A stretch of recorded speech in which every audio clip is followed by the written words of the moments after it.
If you are learning German, you have probably wondered how to get those vowels with the two funny looking dots and the so-called sharp S on your keyboard. It can be a bit annoying when you don't know where to find it, but don't worry, you don't have to be a tech guru in order to set it up. In this video, I'm going to walk you through how to enable the German Umlaute and the sharp S on your computer, whether you use Windows or Mac. If we haven't met yet, hallo und herzlich willkommen to Speak Fluent German. I'm Salome, a certified native German teacher from Frankfurt, and on this channel I share tips and tricks on learning German to help you become conversational in no time. How to set up your keyboard properly is one of the questions I get asked most, so let's dive right in.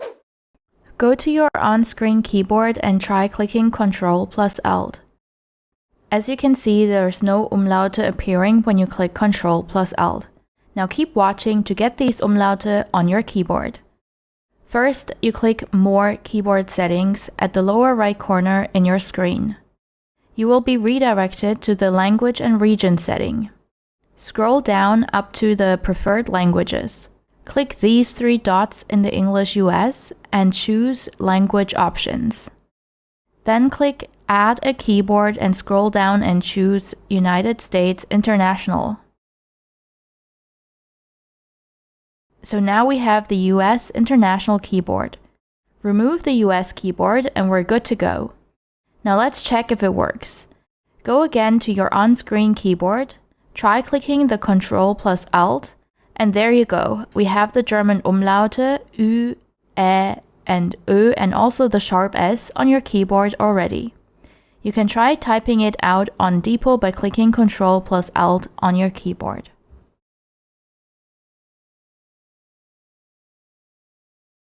So for Mac, it's a lot more straightforward as you have the umlaute already in your keyboard.